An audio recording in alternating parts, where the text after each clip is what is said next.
Next stop will be New Canaan, Connecticut. New Canaan, Connecticut. Next stop. Once there was a time when families were strangers and the climate was changing. Do you care to play? It's strictly volunteer, of course. A key party? The men put their car keys in a bowl, and at the end of the evening, the women line up and fish them out. How are the parental units functioning these days? Dad's doing his up with people routine. Is that good or bad? It's just you develop a sense if things are going to work out or if they won't. I have a husband. I don't particularly feel the need for another. Sometimes it's not worth the mess.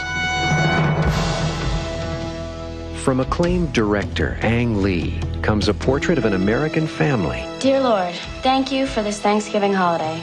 And for letting us stuff ourselves like pigs, even though children in Asia are being napalmed. Okay, it's enough, all right. Paul, roll. They were growing up. Wendy. A person's body is his temple. And they were falling apart. I don't ever want to see you. Then why'd you come after me? It's not what you think. It's not some big plot.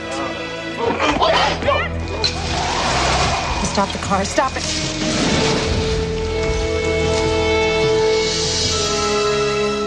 And during one winter weekend, they would discover something that would change their lives forever.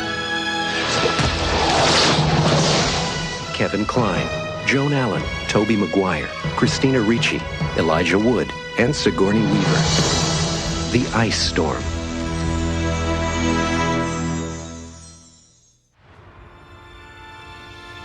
In a world where podcasts reign supreme, two friends dare to ask, do you even movie? Hosted by filmmaker Henrique Couto and movie aficionado David D. Neuer.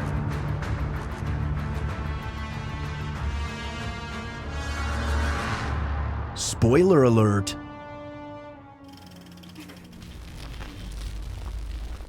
Well, hello everybody and welcome back to Do You Even Movie? I'm, of course, your host, Henrique Couto, here with my good buddy and co-host, Double D, David Denoyer. Greetings. And he is all about the gravy and the dark meat. The gravy and the dark meat, indeed. Actually, are you a dark meat guy? I'm a dark meat guy. Dark meat is good, but I'm weird about turkey. I prefer Christmas ham, always. Ham over On turkey. Thanksgiving? I mean, no, I said Christmas ham specifically. Well, you see, Dave. Yes. We're into November now. Says who? Well, says my ripped to shreds voice as I'm trying to do this podcast. And boy, I do not usually have this sultry of a voice. 31 shows in 31 days was quite a choice. It's a shame we're not doing talk radio tonight. That would have been the perfect movie for this. Oh yeah, it's like it sounded like Peter Boghossian. Eric Boghossian. Eric Boghossian. Peter, I don't know. They're all the same. They're all names. But I have to say, I don't usually comment on the trailers we play at the start of the show.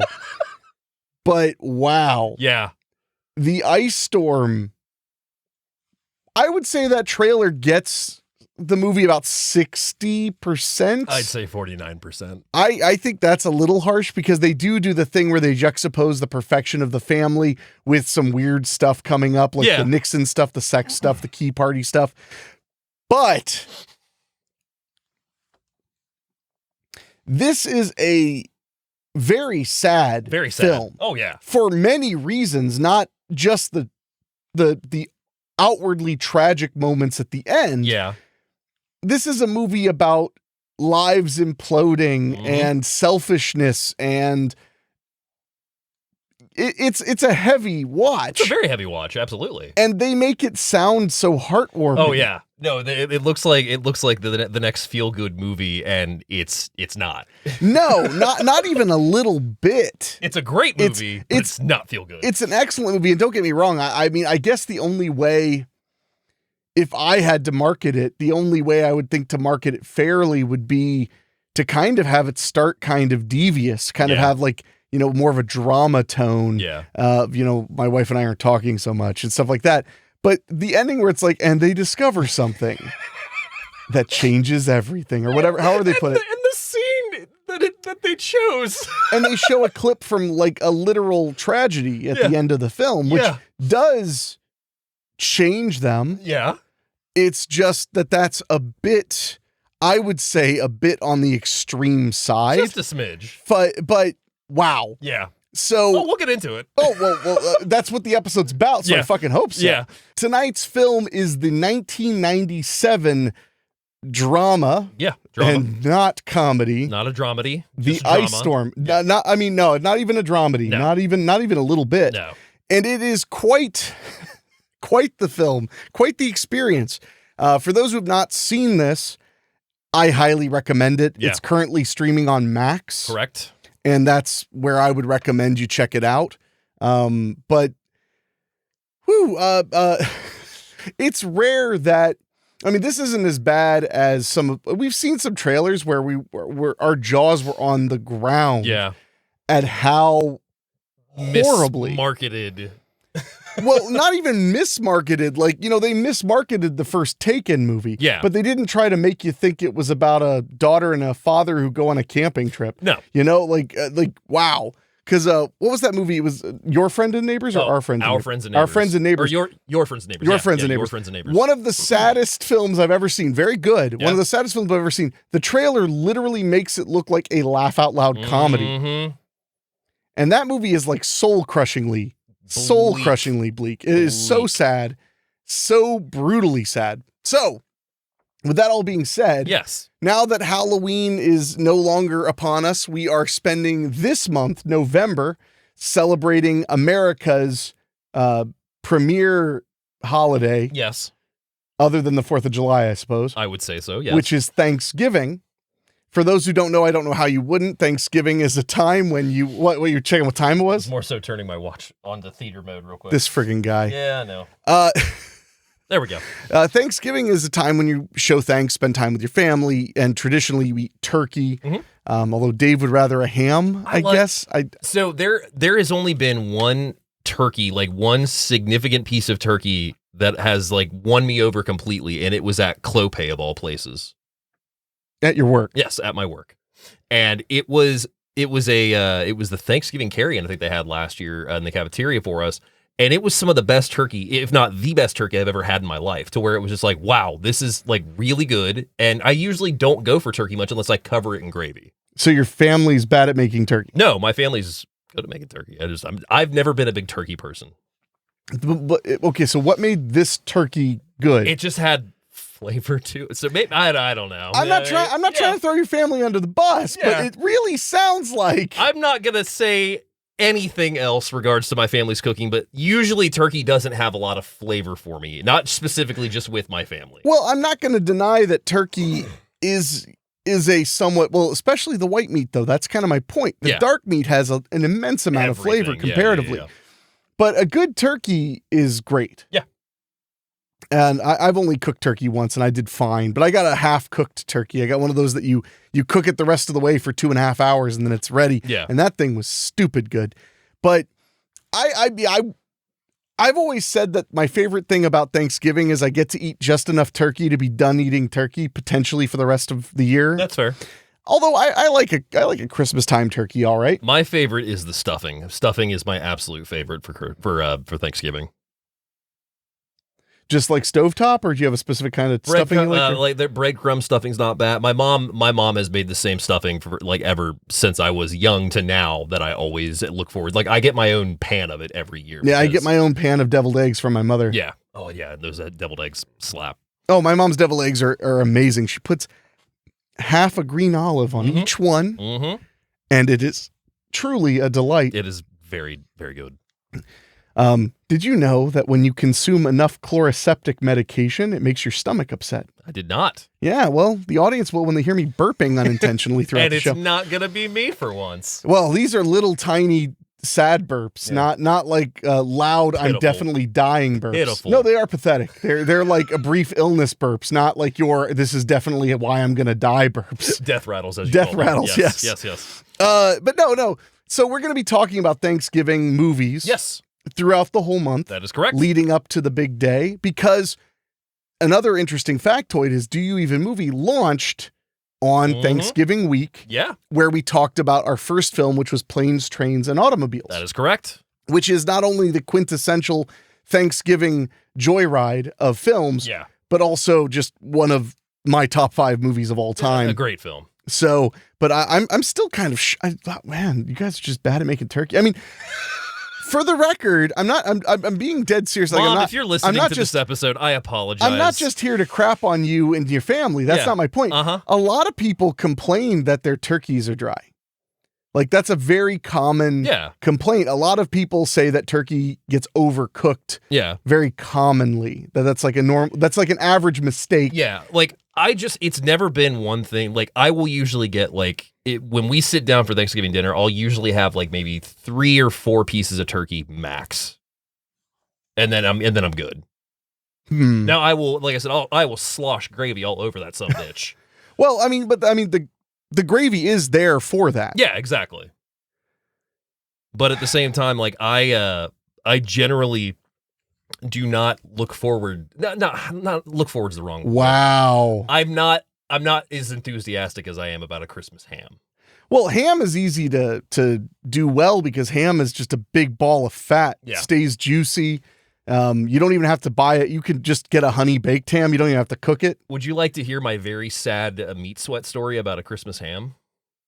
I mean, that's really for next month, but well, no, it has nothing to do with Christmas. It was actually technically a New Year's ham. But long story short, I went to a graduation party for my good friend who is actually my roommate now when he was in high school, and the party was close to something in regards to, I believe, New Year's. I believe it was New Year's because there was a ham there, leftover ham that had not gotten eaten. And this was a party where we had drinks, we had a lot of fun and everything. And it got to the point in the night that I was getting the munchies.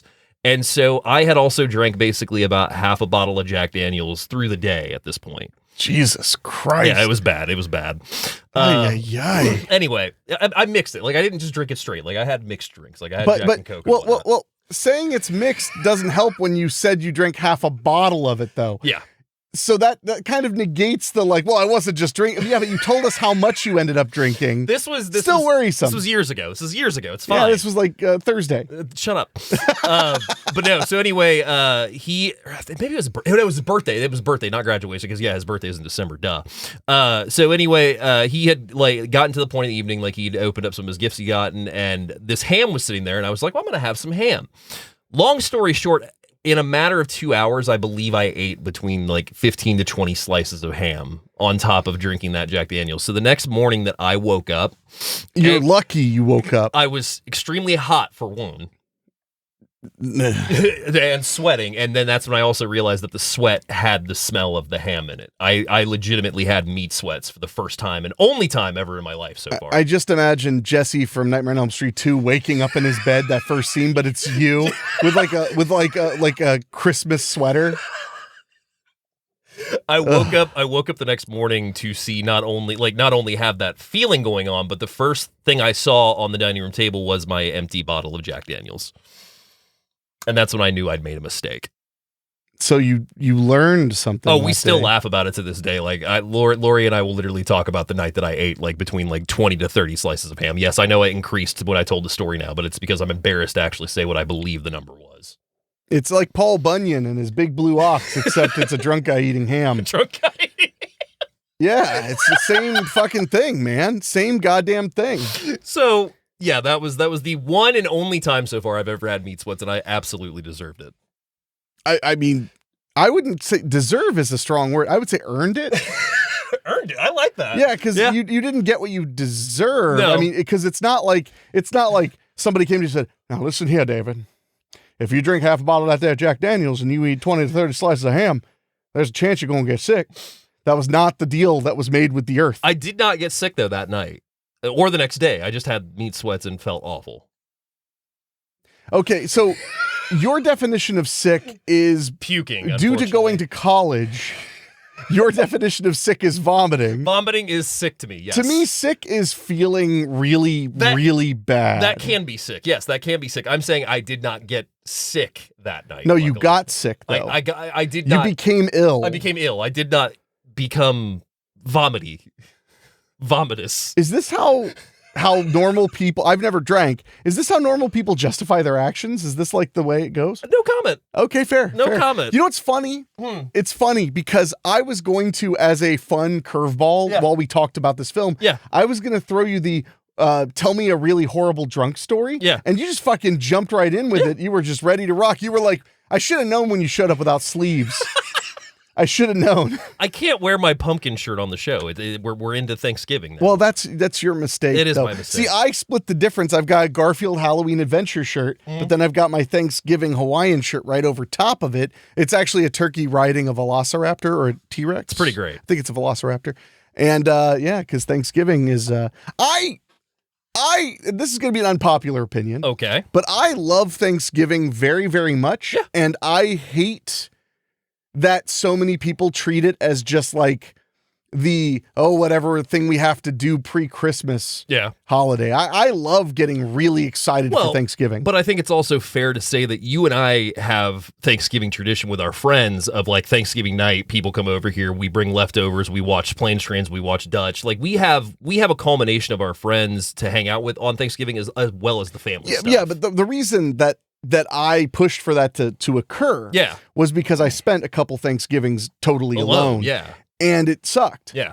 Actually, my go-to Thanksgiving movie, I have no idea why, when I lived like out in New Jersey all by myself, was The Thing. It just, I watched it one year and then I watched it for like 4 or 5 years. I mean, it is about friends getting together when it's cold outside. That is true. And about really spending time together and learning who we really are.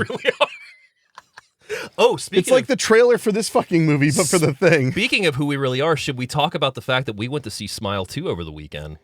We can, but I suppose we should make it relatively quick. Yeah, that's what I think. Well, I mean, there's not much to say about it. It's good. I really enjoyed it. No, Smile 2 kicked ass. Yeah. I had a blast with it. I thought it was really fun. I thought the scares were really solid. Yeah. The twists, really good. Really good.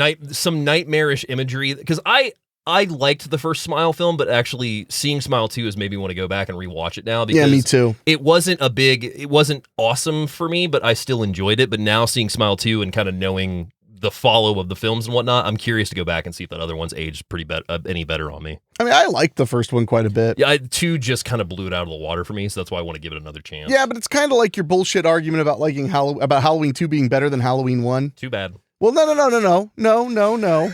This is not me saying Halloween 2 is not good. We've had this discussion before. I don't know if it's been on this show, but proceed. No, my argument is not that Halloween 2 is not good or that sequels cannot be good. Yes. My point is that often when you have a part 2 that is just a wow. Great, yeah. Like Godfather 2. Yeah.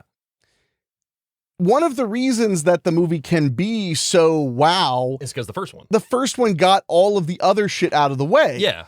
So then the next one could be fun and games all the way through, which is great. Yeah. But my point is, like, if you can't consider them great as standalone movies. No. Because you'd be the whole time you'd be like, wait, why is this happening? Mm-hmm. Why is this happening? It's kind of like, did you ever get around to seeing the Dune movies? Mm-hmm. Okay. The first one. I haven't seen part 2 yet. Well, that's my thing with Dune 1. I liked it, but I found it a little tedious. Yeah. Dune 2 I loved, and I think it's because they got all that major world building out of the way in 1. So then 2 was just like, anyway, here's some giant worms and shit. And I was like, yeah, Here we go. okay, let's rock and roll. So no, but I'm not saying anything negative about Halloween 2 or your love of Halloween 2. And I think it's totally fair for it to be your favorite. Mm-hmm. But it completely reaps all of the benefit from Halloween 1 existing. Mm-hmm. Without Halloween 1, Halloween 2 would feel kind of empty because Halloween 1 had all the meat. Did you listen to my episode on This Week in Geek and that's why this is coming up? No. Oh, okay. No, it's because it's still October. Yes. And I watched it last night. Yeah. It's so good. God, I love Halloween 2. Wait, so you watched 2 and then 1? Last night or 2 nights ago, I don't know. Okay, I was just curious, yeah. Look, you do 31 podcasts in a row, and then you tell me what day it is, you tell me what soap is. You drink half a bottle of whiskey, eat 30 pieces of ham, then talk to me. Listen, I can do a lot of things with the power of Jesus Christ. but I choose not to waste that. That's fair. Are you ready to get into the Ice Storm? What now? The Ice Storm from 1997, 1 hour and 52 minutes, rated R for sexuality and drug use, including scenes involving children, and for language. Yeah, they speak English throughout the entire thing. That they do. Our director on the film is Ang Lee. He gets his start in 1991 as a writer and director on Pushing Hands. The Wedding Banquet in 93, also writer and director on Eat, Drink, Man, Woman in 94, writer and director on that as well. Does Sense and Sensibility in 1995 as director, then The Ice Storm in 97, follows that up in 99 with Ride with the Devil, then Crouching Tiger, Hidden Dragon in 2000, Hulk in 2003, Brokeback Mountain 2005, Lust Caution 2007, Taking Woodstock, The Life of Pi, Billy Lynn's Long Halftime Walk in 2016, and then Gemini Man in 2019. The one with Will Smith? That is correct. Oh, I never saw it. I did not even know he directed it, to be honest. Well, a lot of those on there I had heard of, but didn't know Ang Lee had done them. One that I do want to shout out that kind of came and went. Taking Woodstock in 2009 is the story of the people that let Woodstock happen on their land. Dimitri Martin's actually the star. Oh, I saw it. That's really good. It's a really good movie. It was very good. Not, and again, advertised as a comedy and really not. No, it's more of it's a lighter drama. Yeah. The writer on the film is the novelist was Rick Moody, who did the books Garden State in 92, The Ice Storm in 94, Purple America in 96, The Diviners in 2005. Was the book Garden State what the movie was based on? So it wasn't tagged to it, but the description sounds like it, but it wasn't linked to it on the Wikipedia, at least from what I can find. The Four Fingers of Death in 2010, Hotels of North America in 2015. As far as films go that he's written, has been adapted for, The Ice Storm in 97 and Personal Effects in 2009. Okay, yeah, well. The screenplay writer is James Shamus. He gets his start in 91 on Pushing Hands for Ang Lee, Wedding Banquet in 93, Eat, Drink, Man, Woman in 94, does The Ice Storm in 97, Ride with the Devil in 99, Crouching Tiger, Hidden Dragon in 2000. This guy, Ang Lee uses this guy for a lot of his screenplays. Okay, yeah. The Tortilla Soup in 2001, Hulk, Lust Caution, Taking Woodstock, Indignation, Somos, and The King's Daughter in 2022. I mean, that's quite a resume. Now buckle up, because as we move into our cinematographer, it's Frederick Elms. He is the DP on 1970s Street Scene, and then in 77, he shoots a little film called Eraserhead. A little film indeed. Yeah. But with quite the staying power. Then in 83 or 82, he directs the Go-Go's Get Up and Go video. Valley Girl, he shoots Valley Girl in 1983. Go-Go's Head Over Heels video in 84. River's Edge in 86. Blue Velvet in 86. Wow. Alan Quartermain in The Lost City of Gold in 86. For Cannan Films? Yes. Yeah. Conspiracy Trial of the Chicago 8 in 87. Aria, Permanent Record. Michael Jackson's Moonwalker in 1988. Well, now we're getting into classics. Michael Jackson's Leave Me Alone video in 89. Wild at Heart in 1990. Cold Dog Soup in 1990. Night on Earth in 91. Trial by Jury in 94. Shoots The Ice Storm in 97, followed by Ride with the Devil. Chain of Fools. Storytelling in 2001. Holy shit. Wait, this guy goes from fucking like one of the first David Lynch movies to River's Edge and Blue Velvet. Yep. Then Cannan Films somehow. Yeah. Then ends up doing like Michael Jackson projects. Yeah. And then The Ice Storm, and then after that goes to Todd Solondz's. That's correct. Wow. We're not done yet. I believe you. So then he does Trapped, the Kevin Bacon film in 2002, Hulk in 2003, Coffee and Cigarettes in 2003, so then Jim Jarmusch. Yeah, that's a good one. Follows that up with Kinsey in 2004, Broken Flowers 2005, The Namesake 2006, Bride Wars in 2009, the Kate Hudson and Anne Hathaway comedy. Oh, wow. Brothers in 2009 with Tobey Maguire and Jake Gyllenhaal, the drama. Wow. Yeah. A Late Quartet in 2012. Lana Del Rey's video for Blue Velvet in 2012. Horns with Daniel Radcliffe in 2013.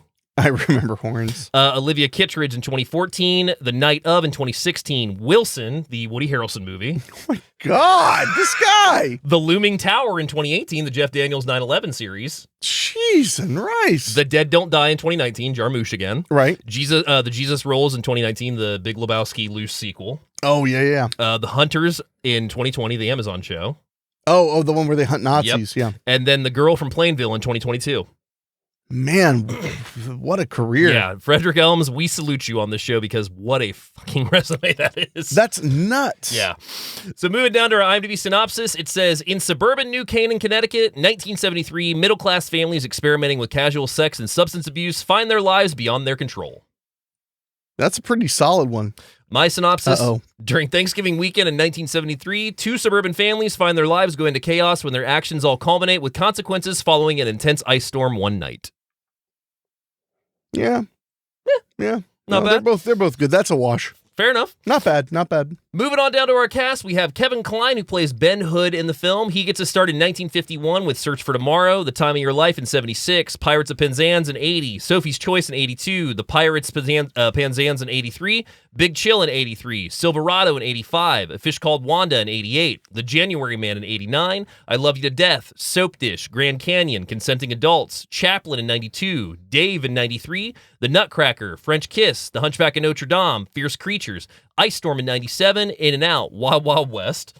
Well, I mean, of course. Road to El Dorado, Orange County, Hunchback 2, The Emperor's Club in 2002, DeLovely in 2004, Jiminy Glick in La La Land in 2004. Well, I mean, how could he not be in that? The Pink Panther remake, Prairie Home Companion, Definitely Maybe, The Conspirator, No Strings Attached, Bob's Burgers, of course, because he's the voice of Mr. Fish Odor, Las Vegas in 2013, Ricky and the Flash 2015.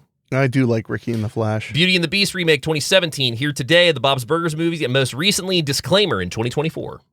Yeah, he's still working. Oh, he's still working, yeah. Moving on down to our list, Joan Allen, who plays Elena Hood in the film. She gets her start in 78 on A Wedding, follows that up with Compromising Positions in 85, Evergreen in 85, Manhunter in 86, Peggy Sue Got Married, American Playhouse, The Twilight Zone in 87, Tucker, The Man in His Dream in 88, In Country in 89, Searching for Bobby Fischer in 93, Mad Love, Nixon, Frasier, The Crucible, Ice Storm in 97, same year as Face Off. Oh my God! She's Travolta's wife in the movie. Yeah. Pleasantville in 98, The Contender, The Notebook, The Born Supremacy in 2004, Upside of Anger, Born Ultimatum, Death Race in 2008 because she's the badass that's running the prison. Shit, that is her, isn't it? Right. Elder Scrolls Skyrim in 2011, Luck in 2012, the HBO series that was canceled because they killed too many horses. Oh, I didn't remember that. That's a fact, unfortunately. Wow. Born Legacy in 2012, The Killing 2014, Room 2015, The Family 2016, and Lizzie Story in 2021. Damn. Yeah, so both of them still working. Absolutely. Sigourney Weaver also in the film playing Janie Carter. 99 credits on her resume, which is no surprise. I'm not surprised because I often think of Sigourney Weaver as, being in several big quintessential movies. Yeah. And then I forget that, she was in everything in the 90s. She's been popping up a lot in 2000s as well. So she gets to start in Somerset in 1970, Annie Hall, Madman in 78, Alien 79, Eyewitness, The Year of Living Dangerously, Deal of the Century, Ghostbusters in 84, Aliens 86, Gorillas in the Mist 88, Working Girl 88, Ghostbusters 2 in 89, Alien 3 92, Dave, Death and the Maiden, Copycat, Snow White, A Tale of Terror in 97, Ice Storm the same year, Alien Resurrection the same year, Galaxy Quest in 99, Heartbreakers 2001, Tadpole I forgot she was in 2002. She's one of the main characters in Tadpole. Holes in 2003, The Village, The TV Set, Planet Earth, Be Kind Rewind, which I would like to take a second and say if you have not seen Be Kind Rewind and you're a movie fan, that movie is so good with Jack Black and Mos Def. Never seen it. Seriously? Mm-hmm. Oh, dude, I need to show that to you. I'm just saying. Vantage Point 2008, Wall-E 2008, Avatar 2009, You Again 2010, Paul 2011. The Alien movie? The Alien movie. She's the villain. Rampart 2011. Well, if we could please keep the conversation going toward Rampart, please. Cabin in the Woods 2011. Of course. Vamps 2012. Chappie 2015. I don't remember her in Chappie, but apparently she's in it. I don't remember much about Chappie to be honest. She can honestly be a voice in the movie too. Now I think about it. Yeah, that's possible. Ghostbusters Answer the Call in 2016. Oh yes. The Defenders in 2017. The Good House. Ghostbusters Afterlife in 2021, and then Avatar: The Way of Water in 2022, which I still have not seen. Man, I liked it. I heard it was good. I just haven't had a chance to. I haven't had the hours to check it out yet. This guy. As we do wrap up our cast, I do want to throw out a couple more names. We got Christina Ricci, Tobey Maguire, Elijah Wood. We've got Adam Han-Bird, David Krumholtz, Allison Janney, Michael Crumsey. There's a lot of names in this movie. Yeah, it's kind of a who's who of the mid-90s. Yeah. Ice Storm is currently available on Cinemax, Max, and also you can get it wherever you buy your videos or rent them. If you are a physical media collector, the Criterion disc is absolutely worth it for the transfer as well as special features, and I believe it is the only Blu-ray available. Yeah, correct. Yeah. And yeah, it's a very nice Blu-ray. Yes, it is. Which is surprising because you always hear Criterion just kind of slaps things together. I've always heard they were them described as the French Mill Creek. Is that a fact? No, I just made that up. I was going to say. So would you like to get into our first time watching it? And I say our because we watched this for the first time together. Well, sure, but I want to preface by saying that we're not friends. No, I want to preface it by saying the way we discovered the ice storm is that Dave and I, one of the things that has gotten you and I, has made us very tight is that we love festive films. Impromptu marathons of festive films. Well, that we would both be like, fuck yeah, let's watch every movie on Halloween. Yeah. Hell yeah, let's watch every Christmas movie we can find. And Thanksgiving, we would watch Dutch and Planes, Trains, and Automobiles, The War at Home. There were a couple other ones. But we would Home for the Holidays. We had a few. Yeah, Home for the Holidays. That's another really great one. Yeah. So we had a few that we had as like standbys. Yeah. But we would always be remiss about how like, man, there aren't a lot. There just aren't a lot. Yeah. And then in 2020, we just found this list. A bunch. That had a crazy amount of them. Yeah. And of that crazy amount, several of them were really good. Really good. And we went into almost all of them with no clue. And Ice Storm was one of those. Yes, it was. That we just put it on. And as it started, we were like, oh, this is some highfalutin stuff. And so I just wanted to preface by saying that this was in our hunt for Thanksgiving fodder. Oh yeah. It was one of those situations where we had exhausted the list, so we just went to IMDb, Google, and just like started looking for any of the Thanksgiving I swear films. there was some list on some website You found via this Google. one specifically. Yeah. Yeah, I know that for a fact. But like that's how we found like House of Yes and a bunch of other ones too. Oh God, the House of Yes. So, but yeah, it was one of our marathons. I think this was one we kicked off with, if I'm not mistaken. Maybe. I mean, we did these crazy like 9 movie pre-Thanksgiving days. So who knows when it was. Who knows? I mean, I literally had taken off work. I mean, I did it for a while and everything. But yeah, this was one that we just put it on and simply were just amazed by how good it was. Yeah, it's a phenomenal film. Yeah, and we just the overall developing of the characters, the story, and honestly, it also happens in like I believe like 72 hours in a sense. I think it's 48. 48? Okay. I'm pretty sure. Yeah. It's like the day it starts at the night or the day before Thanksgiving and just kind of goes to so maybe 72 hours. Yeah, so and also we like it happened one night, and I mean this isn't necessarily that, but short time period. Yeah, I find that they create urgency. Yeah, absolutely. So I mean this was one that we loved when it was over, and I mean I think we have not missed a single year of it since 2020. We might have skipped it one year because we have a lot of them that we go through. I think this is one we've kept in the rotation, though, I think. It wouldn't shock me because while it's a sadder one, it's not The War at Home. No. Which I love that movie immensely. I think The War at Home is one of the finest feature films ever made. Absolutely. But, I mean, it is not a fun ride through Thanksgiving. I don't believe we've ever lined up The War at Home and Ice Storm next to each other. No, we've joked about doing it. We've joked about doing it. Yeah, we've joked a lot about lining them up back to back. Yeah. So, you ready to get into it? Hell, sure. All right. So, we open with a beautiful score by Michael Dana, and I point out the score because it's a very original score in this film. It's not tied to the period by any means. It's just soft, melodic, I don't even know how to put it, honestly. Well, it's a very simple melodic score, mostly single instruments. Yeah. And they don't play up the 70s element at all in the score. No, because we have a bunch of 70s songs in it, because that's one thing that I did find out in doing research on the book. Apparently, the book had a bunch of nods to 70 songs because it takes place in 73. So yeah, it makes sense. Music and everything. Yeah. But we see the iced over surroundings, and we also meet Paul Hood, who is played by Tobey Maguire. He's sitting on a train in the dark, reading a comic book as best he can. The train comes back to life, and we hear the guy come out and say the next stop is New Canaan, Connecticut. Connecticut. And we see Paul get off the train, and that's when we realize that we were ahead of time, and we go back a few days. I mean, just real quick. I love that he says Connecticut because I've spent a lot of time in Connecticut when I was a kid. My grandparents lived there, and nobody ever said Connecticut. So we join Paul at his school in English class, and he is crushing on Libbets, who is played by a very young and film debut of Katie Holmes. Yes. And he follows her after class because he realizes that she's reading, is it Dostoevsky? I can't say it. Go on. No, you say it. I'm not even attempting. Come on. No. Dave. No. Dave. No. Dave. No. That guy. Now you're making me forget how to say it. Do you have it written down? No, you. How would you? So. Oh man, now I can't think of how to say his name. Dostoevsky. Dostoevsky. Oh my God. Is he Spanish now? So anyway, ay. She's reading one of his books, and he recommends to her The Idiot, and he's just a nerd during this scene. He's kind of overcome with a crush on her. Yeah. Just a bit. And he even repeats it to her, and we kind of see that Libbets isn't really interested, and she kind of excuses herself. So that's when he's walking with another one of his friends, and he confesses that he's in love with her. And that's when the friend mentions that her parents usually go to Switzerland during the Thanksgiving holiday, and they leave her at home, and that's exactly what they're doing this year. Well, she's kind of a loser. Yeah, you know. I mean, they sent her away to boarding school. So he's also concerned, though, because his roommate Francis will probably pursue her, and she's like, well, you haven't told him yet, and he is quiet, meaning that he absolutely has. Yeah, and apparently he's went after every girl that he's ever been interested in. Yeah.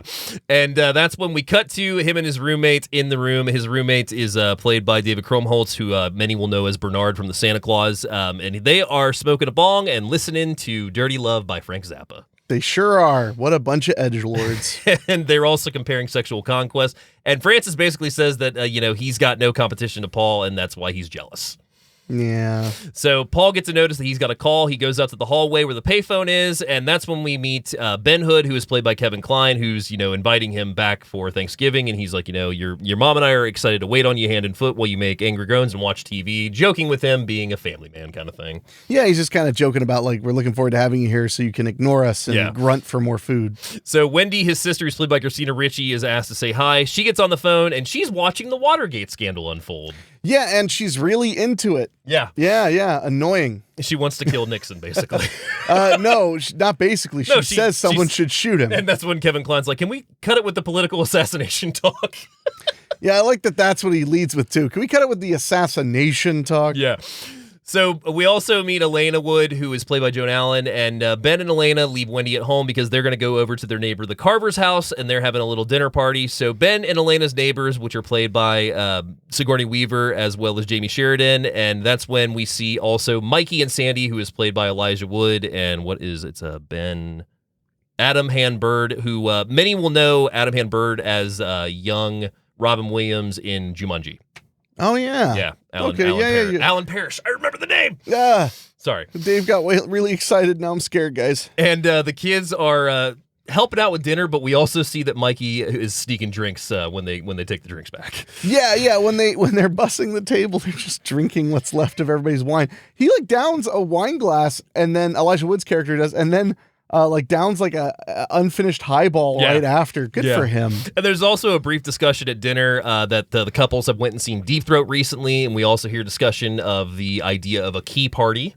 Yes. Which may come play later in the film. Who knows? May come to play later in the film. I don't even know. It's okay, Davey. So Elena and Ben return home to find Wendy on the phone. She's trying to hide that she's talking to somebody, and I love it because Kevin Kline goes to the door and just yanks the cord back. Yeah, it's pretty damn funny. Ben tells her to get to bed. He goes in and kisses her goodnight. And that's when he goes into the room and tries to make a move with Elena, but she just kind of rolls over and they decide to go to sleep. Yay. I mean, everybody likes to go to sleep. So the next day, Elena goes to a book sale that is at a church, but this isn't an interesting book sale because there's a bunch of sexual revolution books on the table, a bunch of feminism books, and she's kind of aloof by it, it looks like, a little bit. She's taken aback. Yeah. And we also... Not sure how she feels. Yeah, and we also meet Pastor Philip Edwards, and they start striking up a conversation. At school, Wendy is watching boys play football on recess and enjoying a smoke with her friends, too. Yeah, real chill. Well, and that's when we start to realize that there's a lot more going on. Yeah, absolutely. Which is kind of the point of this film, is that they seem like, and apologies for the sucking on lozenge. You can't help it. At this point, it hurts to talk. Yeah. And not like you. Not like Dostoevsky. But I'm never going to let that one go. I mean, that's fair. But the whole point is that they're all very affluent people. Yeah. They seem to have a decent family dynamic. Yeah. But now, as we see her at school, she's sitting there smoking a butt with her friends and looking at boys. And that's when you're starting to realize that, there's a lot going on in this neighborhood. Well, we also get more of a sense that Mikey may have some issues with him because he's tossed a football, it goes over his head, he's still looking for it, and it lands right beside him, and the friends rag on him a bit too. Yeah, he's going places. Not college, but places. So Wendy ends up leaving and riding her bike. She actually rides past Elena and Philip that are still talking out front of the church, and that's when she goes to a pharmacy, and she steals a devil dog. Devil dog. And a woman does catch her, but really does nothing. Well, yeah, I mean, it's like stealing bread to feed your family in the Bible, right? So devil dogs, Drake's devil dogs, delicious. She also runs into Sandy, who tells her Mikey is looking for her, and the two meet up in an abandoned swimming pool and they practice kissing. And I really like this scene because it's not romantic in a sense. It's literally two kids that are curious. And then also we have that beautiful crane shot that lifts above them as they kiss. It would be weird if you were like very romantic, very romantic. hot. Yeah. Like, but no. It's this very innocent kind of scene. Yeah. But it also kind of warns you ahead that this is going to be one of those movies, kind of uncomfortable coming of age type deals, which there were a lot of those in the 90s. Oh, yeah. In particular. Yeah, absolutely. So that is when we cut back over to Janie's house, where we find her in bed with Ben, as we find out that Ben and Janie are having an affair. What? Crazy. So they finish, and Ben is sitting on the bed with her as she's smoking a cigarette, and he starts bitching about work, but Janie's not interested. She says, Ben, I already have one husband. I'm not looking for another. You're boring me. Yeah, pretty brutal. And she's cold-blooded in this. I love it, because Ben's like, he's like, no, you're right. Yeah, just strictly sex. This is what this is supposed to be. Yes. So that's when we see that also Ben reminds himself that it is just sex, nothing else. Janie tells him he better get out of here, and we see him leave as he's walking back through the woods to his house. So that's when we also establish that they necessarily don't have to drive over. They're in walking distance. They're all of each neighbors. other. Yeah. Our friends and neighbors. Yeah. So Elena's back home making dinner when Wendy returns, and that's when Elena kind of has a moment with her and comments on how she looks so free riding her bike and like how freeing it was for her as a girl. And that's when Wendy's like, "Mom, are you feeling okay? Like, is things okay?" Yeah, she starts reminiscing in a very aggressive, is what I'll say, way. She's like reminiscing hard. So Wendy requests money for a band uniform, and her mother is unaware that she's still in band, and she's like, I didn't know you still play. And she's like, well, after dinner, would you play some? And that's when we see that she's playing the trombone in front of her parents and not doing great. No. Well, I mean, for the record, how often do you listen to somebody play the trombone? Trombone by themselves. If she's in high school, you're actually kind of a dick saying that she's bad. She's a high school kid playing trombone. Scene, Kevin Kline's making a drink. What? He's making a drink is, I don't know. Oh, to tolerate his terrible daughter's playing. That's what yes. Clearly you've never dated a tromboner. I have not. I did, actually. I dated a woman who played the trombone. She was also a stripper. Mm-hmm. It was, she was a decent player. Okay. Everything else, not a good person. Did she strip and do the trombone at the same time? One time, yes. One time? Oh my God. Oh, you did. Oh, come on. What? A girl tells you I play the trombone, and your first thought isn't like, well, can you play it naked? I mean, that's fair.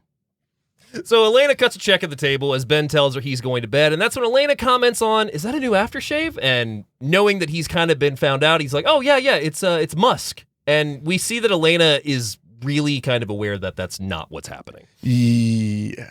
So over at the Carver residence, Sandy requests help with his homework from Mikey, and we also find out that Jim, their father, returns home telling them he's back, and neither boys knew he was gone. Yeah, they had no clue. Oh, you were back? He's like, yeah, I was in, I think he says Austin, or... It's somewhere like that. Somewhere like that. Yeah, he was in Texas for sure. And that's when we see him walk into the bedroom where Janie lays on the bed reading a book, and she's disturbed because they have a waterbed, and he abruptly sits down on it. Well, you welcomed that hell into your home. Yeah, that's fair. Don't be mad at unless he insisted on it. I'm super curious if those are still available. You could buy a waterbed. You still can? Yeah, they're still awful too. Yeah, well, I remember you and I had a long conversation about that after Licorice Pizza. Oh, yeah. Yeah. Not after eating Licorice Pizza. After the film. After attempting to watch the film. I like to say attempting because there isn't much of a story to it. No, there's not. But no, I had a waterbed when I moved to Jersey. I was staying in a boarding house. Mm-hmm. And the guy, when I was setting up the whole thing, was like, I have a bed. And I was like, I don't want it. I'd slept on the floor for years at that point, so I want to sleep on the floor. Yeah. I get there and the goddamn bed is set up in the middle of the fucking room, but it gets better. Mm-hmm. So this was a water bed as in a water mattress. It Okay. actually fit on kind of a standard looking bed frame. It didn't have a working heater. Oh God. So I moved to Jersey in July. Yeah, I moved in July. It was okay during the summer months that the bed was cold. Yeah. But as we headed into November, it was very unpleasant. I bet. I remember waking up in that fucking awful bed and being so cold, I would microwave up one of those drinkable Campbell's soups and just hold it to warm up in the morning. Because I was like, it's so cold. I hate everything. The guy who owned the place, he was this burnout biker who just had this house, and he was constantly complaining that, like, man, I gotta do something about this. I'm gonna have to sell this place or something. I don't know. And the joke was that me and some of the other tenants would make is when we were alone together, it would be like, oh yeah, man, I don't know. I got to sell this place. I mean, it's either that or like work a job of some sort instead of just like hanging out smoking weed. That was our joke. Fair. Yeah. And he was kind of a prick.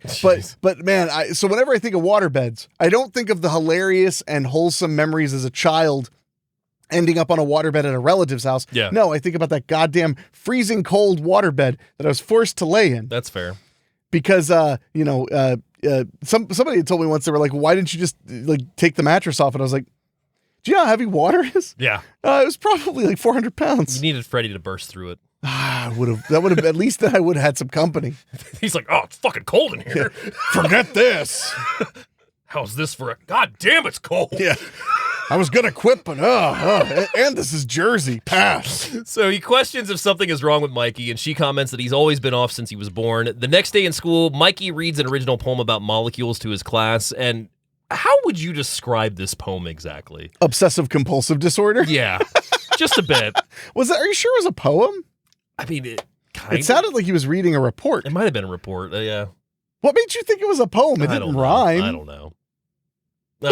He was reading aloud something to the class, basically about how when you smell something, you're basically eating it because it's particles that came off of the thing going into your body. Yeah. And if that isn't germophobic and creepy enough, then he says, so next time you go into the bathroom after somebody, and everybody's just uncomfortable. And all I could think was like, he's got jars of urine in his closet. So we see Wendy also in her band class, and Sandy behind her is playing the triangle, and he's admiring her bare back that's exposed. Yeah, well, I mean, I spent many a day in school staring at the back of a chair of a girl. What was I supposed to do? Listen to the teacher? Fuck off. Fair enough. No, I mean, that's like, I think every boy does that. So we also see Elena takes the bike out of the garage at the house, and she starts riding it through town, and she stops off at the local pharmacy as well, admiring a tube of lipstick that she pockets, along with 3 others, unaware that she is right in the mirror where they can see. Which is hilarious because she's not being sneaky. She's just filling her pockets, and she's getting greedy too. Yeah. She got the one in there and then gets like 3 or 4 more. Yeah. But yeah, like it's so obvious what she's doing. Did you hear what the pharmacist said when he walks out to get her? Oh, he says you forgot. Did you forget something? to pay, and then when they walk back in, I can hear it a little bit. She's like trying to argue that like she didn't forget to pay. Like they're trying. I don't to know help what you her. mean. Yeah, yeah. Well, they're not. No, they're not trying to help her. I mean, did you ever have to deal with a theft person when you worked at FYE? I mean, I got a knife pulled on me once, and I had. But that wasn't in the store. No, that was outside the store. Right. I mean, that still sucks. Yeah, I caught people, but I mean, yeah, people always deny it, obviously. Well, but I mean, were you a supervisor at one point? Yeah. Oh, yeah. Okay, so you actually could stop them, but you were aware you can't detain them. Nope. All you can do is try to make them think they're detained long enough for security to come. Yeah, because you guys used to do it at Spencer's, right? One of the things I loved, and I really mean this about working at Spencer's Gifts, is Spencer's prosecutes all shoplifters, or at least they did when I was working there 14, 15 years ago. Yeah. So, I mean, you try to sneak out with a spike bracelet, you're going to court. Yeah. Oh, you're 16? You're going to court. Well, it was like you had that one, you had kids or whoever it was, like basically be like, hey, I forgot this. And they would hand it over and you'd be like, yeah, come with us now. Cause like they just fully admit it basically by giving it back. Well, yeah, what would happen is we would be like, excuse me. Did you forget to pay for something? And then when they would kind of go like, and they'd come with us, literally what we were trying to do is get them somewhere to talk to them long enough for security or the police to come and arrest them. Yeah, because then you had those one kids that were like, well, he was our ride. Oh, that was the funniest. I think I've told that story before. Yeah. But yeah, no, this kid stole some stuff and we caught him. His friends didn't steal anything. We caught him and his friends, obviously exited. He came with us. Then the security came and detained him waiting for the police. Yeah. I go up to the front because it's a slow time and I start folding t-shirts. Mm-hmm. And these kids come up like, it was like vampires. Like they couldn't cross the barrier. And this went, excuse me. And I'm like, yeah. And they're like, how long is this going to take? And I was like, I don't know, as long as it takes for the police to get here. And they were like, police? And I was like, yeah, he stole something. That's a crime. Yeah. So he's going to be arrested. And they were like, oh man, I mean, he's our ride. And I was like, yeah. I mean, good luck. Yeah. I mean, make better friends. I don't know. But that was one of the funniest. Oh my gosh. Because what we would do is if we saw, I was an associate. Yeah. So if we saw somebody take something or we thought they were trying to, because you got to remember, we had a lot of small ticket items that are easy to steal. And on top of that, we had sex toys. Yeah. And people like to steal sex toys, not just because of money, but also because they don't want the embarrassment of buying it. Yeah. So if I noticed, I would go over because the rule was a supervisor had to see them take it. Okay. So if I saw them take it, all I could do was tell the supervisor, hey, that person, I think I saw them take something. And then they would follow them and see if they took something else. Yeah. Or if they were feeling really brave, they might just say like, excuse me. Yeah. And usually you could tell by their faces that they were caught the moment you said, excuse me, could you come back in here for a second? Yeah. So, and there were kids that would steal stuff and they knew. So like when we'd say, excuse me, to talk to you, they would just walk right out knowing that we can't chase after them, but we would be calling security and giving a description of them and everything. So anyway, I digress, but I loved that we busted those kids. That was the best. Oh, good times. But anyway, this bitch stole some lipstick. So she gets stopped, and Paul has a voiceover reading about the Fantastic Four, and he basically says something along the lines that the negative side will always tempt people. Wait, the dork who ruined his chances with the girl reads comic books? Crazy, right? Whoa. Not even Spider-Man comics, poser. Well, I mean, it was Marvel, right? Yeah. So we see Janie pull up to her home as a loud boom goes off, and that's when she goes in the backyard because we see that Sandy is just hitting his toys with firecrackers and blowing them up. Not just, toys. He blows up a stereo, like a transistor radio. Yeah. He puts a firecracker in a model airplane, and throws it and explodes halfway across. So he's doing a very destructive thing. Yeah, and she obviously scolds him, and that's when he's like, are you going to tell Dad? And she's like, what would it matter? So we are getting a very good sense that this is not working out with the family dynamics on these sides. Yeah, well, and by her saying that, it's becoming apparent that when they had said, like, you were gone, they weren't being cute and funny. I mean, they actually don't really think much of him, and they don't really respect him or anything. And that's probably because they follow the example of their mother. Yeah. So she hands over a bullwhip to him, saying that he can play with this if she takes away his firecrackers. And she goes down the basement to find Mikey and Wendy watching TV. And she scolds him for not doing anything about Sandy. And she also questions, where you guys don't have homework to do. And they remind her it's Thanksgiving break in unison.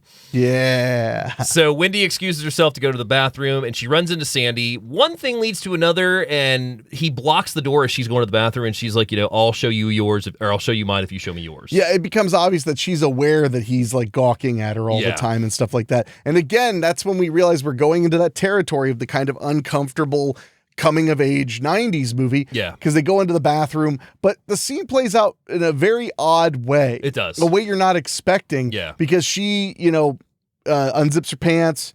And then when he goes to unzip his pants, he's struggling. He's shaking. Yeah, he's terrified. And then he just starts screaming, "Get out of here. Leave me alone. Get out of here. What do you want?" So the mom comes in, takes her out, but then doesn't scold her. No. Because she is a woman. Yeah.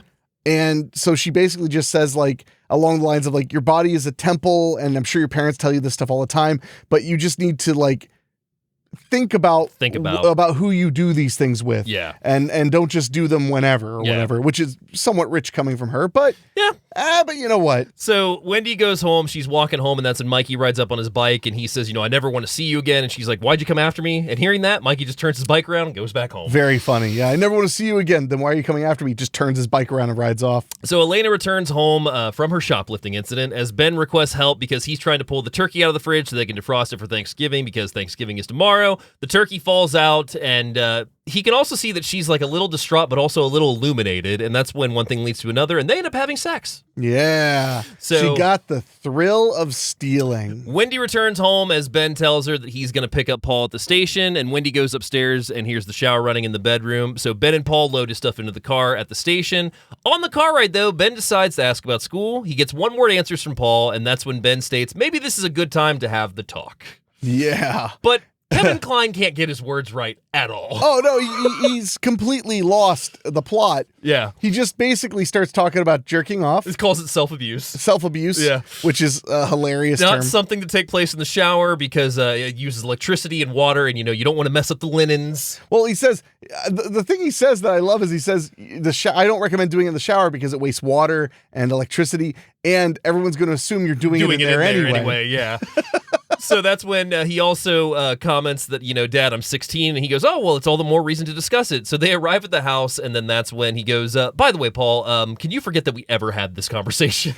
Yeah, and he's just like, sure, Dad. Yeah. Yeah, and then he goes right to his mom, and they embrace, and I think at that moment he realizes he just is not very good at this. Yeah, so that's also when Paul catches up with Wendy, and the whole exchange of the movie, they call each other Charles. Yeah. For some reason, they both refer to each other as Charles. And they have a really cute relationship. Like, they are friendly with each other. He goes to his room. She opens the door. And that's when he's like, hey, can I use the phone up here? And she's like, well, why? And he's like, well, I'm setting up a rendezvous for tomorrow night. And she's like, can I come? And he's like, this is kind of a one-on-one rendezvous. So he's basically making plans with Libbets. And also, as they're doing this, a Jim Croce record is playing, and it starts skipping. And that's when he's like, you've been messing with my shit, haven't you? And it's not anything like interrogating. They laugh. No, he's just kind of like, hey, because the only thing he said to her on the phone was, have you been in my room messing with my shit? So the next day, we see it's Thanksgiving as the Hood family sets the table. They sit down. Ben comments on how nice it is to have the family together, and even ask Wendy to say grace because she used to love to as a little girl. Yeah, and she seems to love it even more now as a young woman. She begins traditionally thanking God, and then goes to thank them for their material possessions and pointing out stuff that how they get to stuff themselves until they're full and how they're still starving kids in India. Oh, well, thanks God for them slaughtering the Native Americans. Yep. So there you go. So Ben's not amused, and the next day, Ben and Janie are at her home as Ben confesses that Elena may suspect something. And Janie is like, well, it's your wife, what do you think? And that's when we also see Janie's uncomfortable, and she tells him that she's got to run an errand. She'll be right back to get birth control, except she goes out the front door and we hear her car start up. She doesn't say she has to run an errand. She says she just has to get birth control. I'll be right back. Yeah, birth control. Yeah. And as he's sitting there, he takes off his pants. He's drinking from a bottle of vodka and his skivvies, and then he hears a car start and drive off. Fucking hilarious. Oh, it reminds me of that. Let me slip into something more comfortable. Gets in my car and leaves. Yeah, exactly. So that's when we kind of just see Ben chilling around the house. He's smoking in the guest room. He's drinking more of the vodka, practicing his golf swing in the dining room, rolling on the waterbed, and even scoping out the medications in the bathroom. Yeah, because why not? So Wendy and Mikey arrive at the house thinking no one is there, and Mikey suggests they can watch TV or they can fool around, but only if she wants to, asking, why'd you go after Sandy? Wendy ignores him because she finds a Nixon Halloween mask on the ground. Oh, God, this part's so fucking weird. And that's when she comments that he can take his pants off and she'll touch it, but that's as far as it goes. Yeah, and all while she's wearing a Richard Nixon mask. So he takes off his pants and gets on top of her, and her eyes are just like super wide behind this Nixon mask. And naturally, Ben comes down the steps and he's like, what the hell are you kids doing? And I love it because that's when Mikey goes to the chair and puts a TV guide over his lap and just starts saying a battle for the center of the earth or something. Yeah, that's what we'll watch. Watch that. So he scolds him, and that's when Mikey tries to talk about him. He's like, don't talk to me, and that's when also he asks for orders Wendy to take off the Nixon mask, and basically says I have no time for your shit, no time for your thing. We'll talk about this on the walk home. So they're walking home, and also Ben had mentioned that he was going to tell Mikey's parents about it, of course, and that's when she's like, you get all the Stern dad stuff. So they're walking home, and that's when he's like, hey, kiddo, like, I'm not going to tell your mom. Like, I really don't care. Like, I just don't know if Mikey's the kid you want to make your I don't think he first said he choice. won't tell mom. I think he just said, like, I'm not mad at you. Yeah. I understand. Yeah. Which is one thing I really appreciate about about this film is when storytelling doesn't make one-dimensional conflicts. Yeah. Like, he knows that she's 16 or 15 or 14 or whatever. But he knows she's a teenage girl. He knows she's going to be making out with boys. He knows that she's going to eventually have sex. Yeah. So his go-to is he's like, I'm not even angry. It's just maybe you could do better than better than him. Yeah. It is basically what he says. Although I do think that's partially a cop-out to just saying, like, please stop doing that at all. Yeah. To say, like, you're better than him, or maybe he really is. Everybody just hates those kids. Well, and this is one of his best scenes because he notices she's shivering, so he's like, are your feet cold? And that's when he's like, well, I'll carry you. And we see him like stand right there. She puts her arms around him, puts her legs around him, and that's when he just like carries her. Just he gives her a piggyback ride. Yeah. Well, front piggyback ride. Oh yeah, it was. Yeah. No, you're right. Yeah, it was like kind of, but yeah, it was a very adorable moment. Cute, yeah. Because after kind of chastising her, he basically is like, all right, you're still my little girl. Let's go do whatever. So back at their house, Ben tells Elena about finding Wendy with Mikey at the Carvers, but then Elena asks, why was he there? And that's when he makes up some bullshit lie about returning a mustache coffee mug, and Elena sees right through it. Well, he says coffee mug. She's the one that says the one with the mustache one. Yeah. Yeah, I was returning a coffee mug. That's it was on the dash. You were reading. You didn't see it. Yeah, you were reading. I didn't want to bother you. I just decided to get some air. Yeah. So he lies so effortlessly that it's clear he's lying a lot. If you want to see a great liar movie, the remake of The Heartbreak Kid with Ben Stiller, there is a scene where he gets back from spending time with the new love interest, and he just goes into this like 4-part explanation of like why he met this client and this went this way. It's some of the best lying I've ever seen in a movie. You do know that the actors are lying the whole time. What? Because he's not actually the guy who was the Heartbreak Kid. No, he's the Heartbreak Kid. No, he's Ben Stiller. No, he's the Jerry Heartbreak Kid. Stiller's son. But no, Heartbreak Kid, good movie I recommend. So that's when we see the three of them sitting at dinner as Paul tells them bye because he's going to go meet Libbets in New York and he's going to take the train. And that's when Elena's like, you're going to take the 10:30. And he's like, I thought I was going to take the 11:30. And Ben's like, let the kid have some fun. While this is going on, we also hear news report of an ice storm moving through the area. Oh, that's why it's called Ice Storm. So Wendy finishes her dinner, turns on the TV, and that's when they're talking about an ice storm moving in. That'll be pretty bad. Ben questions what's for dessert, and Elena tells him, see for himself. Yeah, they're doing great. Yeah. At this point, basically, she knows and he knows she knows, but they're not talking about it yet. And that's something that I think is really interesting about Kevin Kline's relationship with Sigourney Weaver in this. Yeah. Is they've kind of flipped the roles a bit. Mm-hmm. Because traditionally when you think of men having an affair, you think of it being strictly physical to the man, but potentially very emotional to the woman. You always hear the thing like, oh, he says he's going to leave his wife or whatever with mistresses.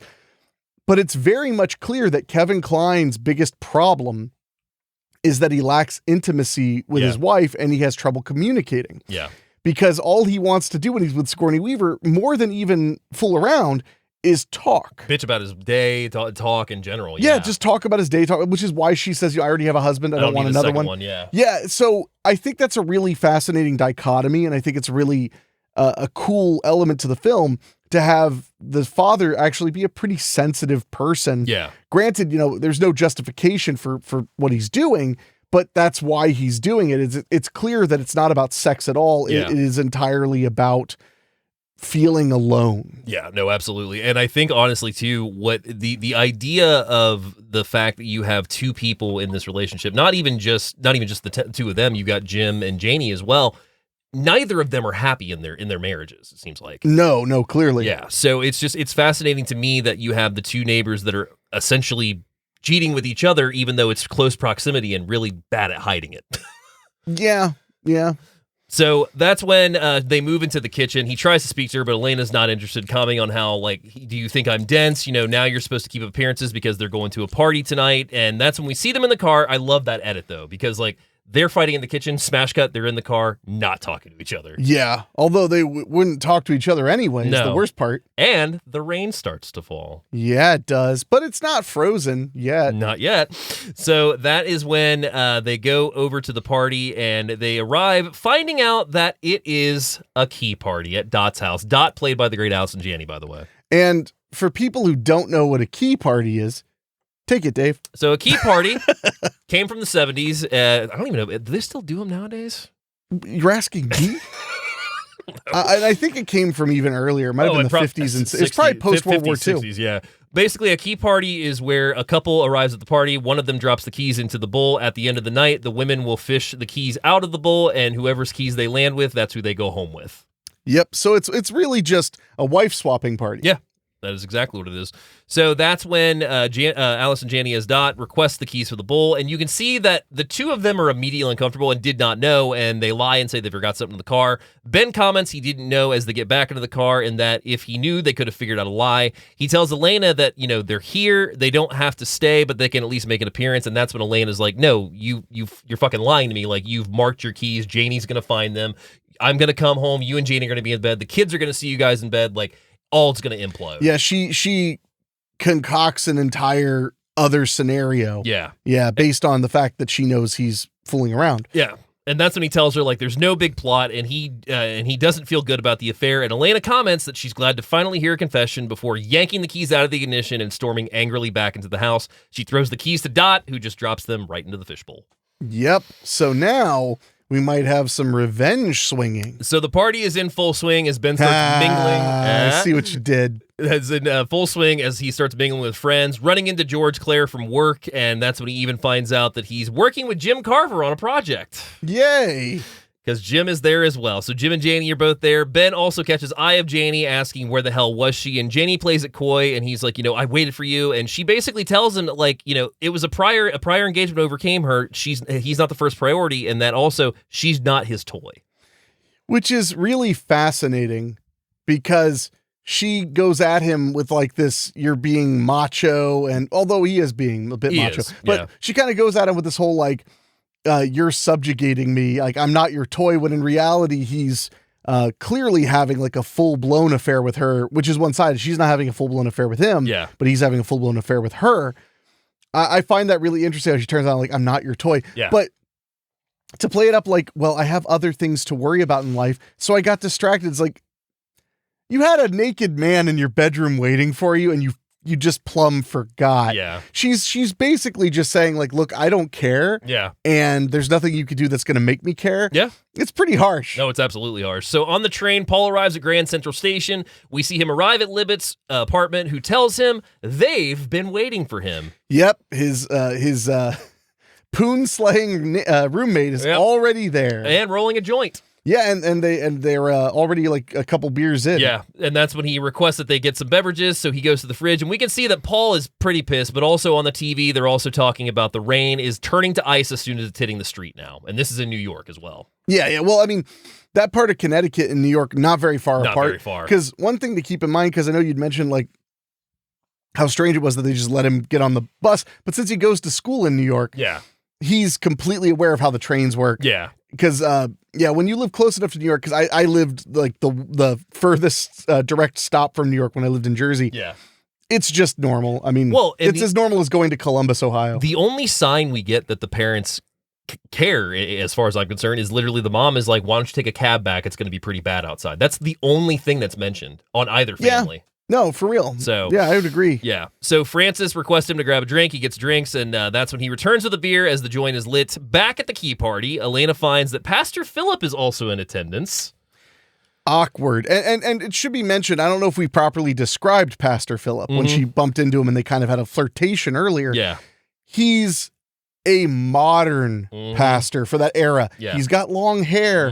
He's not super obsessed with denominations. No. He's about the holistic elements of what have you. But I love this scene because even though she's mad and even though she's kind of threatening her husband with vengeance adultery, when he starts talking to her, she's like, I'm surprised to see you here. He says something so totally fucked. he says, well, did you ever? I didn't write it down, but he says something along the lines of a shepherd sometimes seeks the company of the seeks flock. the company of his sheep. Yeah.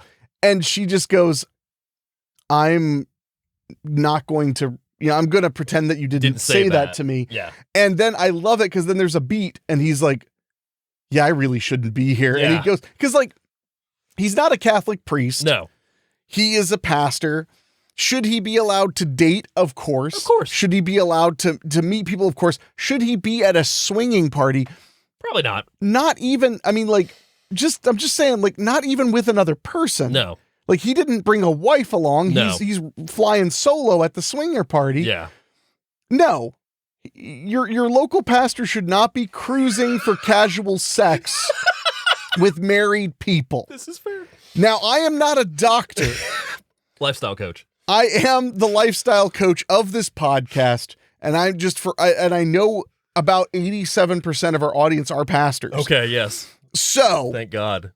Exactly. So, but no, it's a really great scene too, though, because it also establishes that he kind of she helps it dawn on him that he's like, yeah, I shouldn't be here. I was letting the little pastor make the decisions for. Yeah. So he goes and fishes his keys out, and two guys pass him, and they're like, I hope that's not my keys. And he hears this and leaves the party very angry. Yeah, he comes off kind of like a creep charmer. Yeah. Like he comes off a little charming, but then I could see it becoming creepy pretty quick. Yeah. And the fact, I mean, I'm just coming to a key party by yourself would be weird enough. Yeah. But for him to be the local pastor. Yeah. It's just bizarre. It's very bizarre. And he's a younger pastor. I mean, he's probably 30, maybe a little older than that. Yeah. So for him to be there, it's like, dude, how are these people supposed to take seriously your counsel when you're cruising to maybe bang somebody's wife? Yeah, no kidding. It's a little fucked. It's a bit fucked. So back at Libbitz's apartment, Paul, using the bathroom, finds some what we assume is Valium. Yeah, well, he names 3 drugs. Yeah. And the one he names that I recognize is Valium. Yeah. And Valium would be the kind of thing people would want to take to have fun. Yeah. I guess. I mean, I took it to get jaw surgery. Yeah. And I fell asleep during the surgery. I am a lightweight. This is true. But he is not getting it for himself. His intention is to put Francis to sleep so he can have some time with Libbitz. Well, to conk him out. To conk him out, Not yes. to put him to sleep. So he goes to him offering the meds. Like, he's like, hey, man, look what I found. And that's when Libbitz comes in and she's like, oh, can I have some too? And he tries to not. And that's when Francis is like, oh, no, give her one. So she takes 2. Yeah. So he takes 1, she takes 2, and I don't think he takes any, actually. Well, no, Francis takes 1, and Libbitz takes 2, and then Paul. Francis might have taken 2. Maybe he did take 2. Yeah. So he goes to him offering the meds. They take him, and that's when we also see that Ben back at the party is cutting loose and having some drinks.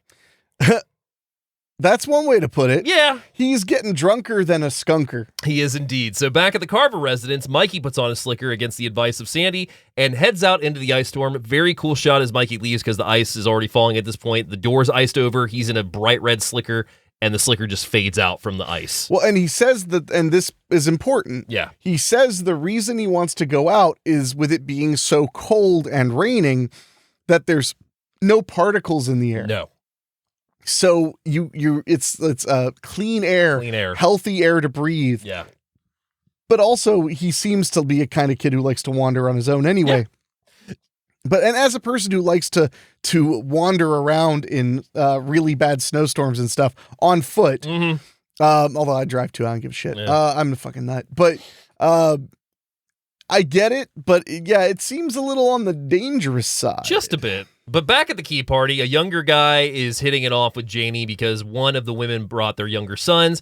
At Libbitz's house, Francis succumbs to the meds while Libbitz and Paul are sitting listening to Elton John, and Paul takes the opportunity to confess his love to Libbitz. Yeah, and it goes over about as well as a fart in a bathtub. Because she is very moved, except that's when Paul is like, well, you want to take a bath together? And she's like... this is so smooth. I don't want that to get lost. Yeah. She basically says like she says the thing. Yeah. You're like a brother to me. And his response is, oh, well, you want to take a bath together? And she's just kind of like, what? Like and then brother she's like, and sister. oh, like brother and sister. He's like, yeah. And he's making this face like, let's please like actually take a bath together. You are drugged. And as she's moving over, adjusting her body slightly, passes out, head right into his crotch. Right into his crotch. And that's when we see Paul kind of contemplate, and we cut back to we cut back into Wendy, who is also now out in the ice storm, and she ventures over to the Carver's residence, finds Sandy at home, and that's when at the key party, Dot gathers everyone because it's time for the keys to be drawn. Oh boy. So that is when Ben goes to Elena, who tells me, are you ready to go? And she's like, we're not going anywhere. So outside, Mikey plays on the diving board of the abandoned pool they were in earlier, and he's just doing what kids do, standing on the edge of it and jumping up, sliding on the iced over diving board. And basically, this is the beginning of us really getting the sense something bad is going to happen to him. And this is a fake out. Yes. He doesn't slip and fall and break his neck or anything. So, but yeah, we're starting to get this sense that he's all alone. The storm is really bad. Yeah. But also, like, there are no parents. No. Nowhere. Like the kid who's on the diving board is supposed to be responsible for his younger brother. Yeah. And Christina Ricci's character is supposed to be, or is just home alone. He's home alone. And it's all the parents are literally at this key party. Yeah. Hoping to get a little strange. So that wasn't even a joke. No, I know. Reality. Yeah, I know. So that is when back at the Carver residence, Sandy asks if she wants to get Wendy asked Sandy if they want to get in bed together, and she even has them drink a little vodka to loosen each other up. Yeah, and that's real loose like. That's when he plants a kiss on her and says that he loves her, and she's like, "Are you drunk?" And he's like, "I don't know. How do you tell?" And she's like, "I think the room spins, but then again, I don't know either." Yeah, yep. Is that true, Dave? Is the room spin? The room can spin, yes. Oh God. So the only time in my life I ever had the room spin was I was severely dehydrated once. Okay, that makes sense. But I'd never had the room spin, and I heard people describe it, and I remember the crazy thing. And everybody's gonna be like, duh, because everybody drinks alcohol but me, basically. But was the room was spinning, and I would close my eyes trying to stop it. And I noticed that I felt like my eyes were slowing, so I put my hand over my eye and realized that literally my eyes were twirling around uncontrollably. Yeah. And I had that blew my mind, though, that I could put my hand on my eye and my eye was doing something I didn't want it to do. The worst spins I ever had was the night that you made a special appearance in Troy After Midnight. Oh, yeah. Yeah, that was the worst spins I ever had because the TV just started going like that, and that's when I was like, I don't feel good. You mean when I drove all the way to your house in the middle of the night because you stopped responding on PlayStation? Yes, that would be while we were playing a game. Yes, that would be the time. Yes. Yep. I remember driving up there, calling you again and again. No, I was calling you the entire way up that way because if you'd answer, be like, I'm okay, I could turn around and go home. Yeah. You don't exactly live right down the road. No, so. And I didn't necessarily live in the best place at that point either. No, that's why I was actually, that's actually why I was worried.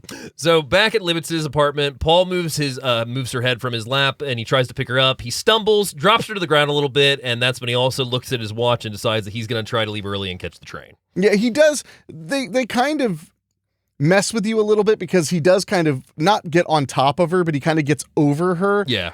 And kind of like looks at her face and touches her hair a little bit to where you're kind of worried, like, is this about to get really dark? Yeah. And yes, but not here. No. So although there is that moment, every time I watch it though, there is that little moment where I'm like, are we sure those kids are going to wake up? Yeah. Like they were pounding beers and then both took Valium and stuff. So, and he just leaves. He's like, yeah, whatever. Yeah.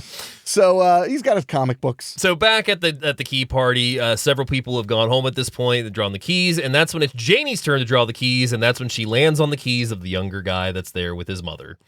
Oh, she does it on purpose. Oh, she does it on purpose. When she reaches in, she grabs. He has a very unusual.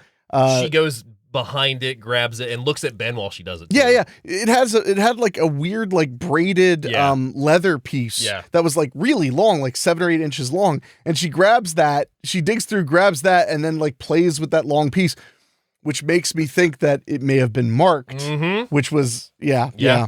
So that's when Ben tries to intervene, but he drunkenly falls into the table. Some of his buddies catch him, and Elena sees this, Jim sees this, and Ben is helped to the bathroom. Paul barely catches the train in New York and begins to read his comic book. Elena and Jim find themselves alone in the living room because everybody's picked their keys at this point. And he's like, I'm pretty sure that's my keys in the bowl there. So she retrieves them, and that's when he's like, they're both looking uneasy. And that's when he basically says, I don't think so. This night's been pretty discouraging.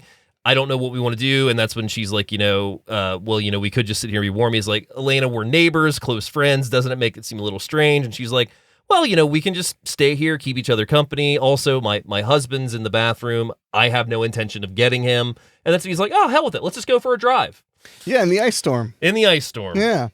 Yeah, this is solid decision making. So that is when we see them leave outside of the house. And right as they leave, we also see that a branch has fallen down, covered in ice. Oh, and we also did mention the thing you and I mentioned as they walked into the party. Oh, yeah. Well, when they were coming, I think it's pretty obvious. Yeah, but there was this moment where she has an umbrella and he just won't share it with her, the husband and wife. Yeah. But yeah, so they go to the car. I did love the branch falling because ice storms make things heavier because, they're covered in water that freezes.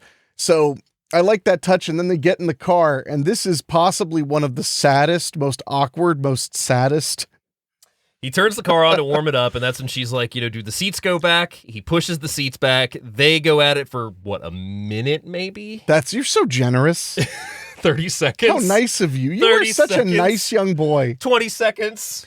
If we start the timer from the time he said hi to her, then he gets almost a minute. They go at it for a very short period, and that's when he's like, I can't do this. He goes at it. Yeah. Yeah. And so that's when Jim says he can't do it, and Elena asks him to wait while she goes and tidies up. No, he doesn't say he can't do it. He just did it. Oh, yeah. No, he just does the power move, the ultimate move that every woman hopes for, which is he immediately ejaculates and then cries. Yeah. So that's when Elena's like, hey, I just have to go tidy up. Can you wait a second? And so she re-enters Dot's house, goes to the bathroom, opens the door. That's when we see a very drunk Ben against the wall. And he's like, oh, hi. She's like, I found a ride home. He's like, no, I'll drive you. And she's like, I love that he goes, no, I'll drive you. Yeah, and she's like, you're in no condition. He can't even stand up. Why don't you crash on the couch tonight, and we'll talk in the morning. And we'll crash somewhere else. So they leave, or she leaves him. On the road, Jim and Elena are driving. The car slides on ice, sending them over the side of a hill. The car gets stuck over the hill, and that's when we also see the storm is in full effect as Elena returns home, and we see her hesitate to enter, or not Elena, Janie returns home to the Carver residence. And I love this because she's about to go into Mikey's room, which she would have seen he wasn't home. Right. She stares at the door, and it's almost like she's ashamed, and then goes into her room, lays on the bed in the fetal position, and just falls asleep. Yeah, that's the good sleep. So that is also when we see them, excuse me here, I lost my place. Talk amongst yourselves for a second. Oh boy, here we go. So that is, excuse me here, there we go. So outside, Mikey's still enjoying the storm, is running, he's sliding through the grass. He also comes to a street that he slides down on his back, and that's when he comes to a downed power line. Yeah, and this is a critical point. Intense. Yes. So now he's standing there, looking at this power line, whacking around and stuff because ice storm's still coming down. Oh yeah. And as he's staring at it, the wire hits the metal guardrail he's leaning against. Yes. And in the most legitimate and non-movie, non-cartoony way, he gets electrocuted. Yes. And then falls down, and then just slowly slides on the ice. Yeah. Completely unmoving. So he slides down the hill. Paul is back on the train reading his comic book until the train lights go down. The train stops because now the ice storm has stopped it as well. The next morning, Ben wakes up, grabs his keys from the bowl, which I love the shot because it's just the shot of the bowl, him walking towards it, his hand gets it, only keys in the bowl. And that's when we also see that Jim and Elena have arrived at the Carver residence. He says the phone's out, offers her some dry sock and some rain boots in the guest room downstairs. Yay. So as she enters the guest room, there she finds Wendy and Sandy in bed asleep. Wendy wakes up as she enters, and that's when she's like, get dressed. And they're naked. They're naked, yeah. And she's like, get dressed. Ben, driving down the street, stops as he comes to the down power line, also sees the red jacket and sees that something's over there. He gets out of the car, turns over Mikey's corpse, and realizes it's him. He starts touching him to make sure that he's not, that he's dead, unfortunately. And that's when he picks up Mikey's corpse and begins to walk him back to the house because the car cannot get through the power line at this point. He's only got one choice.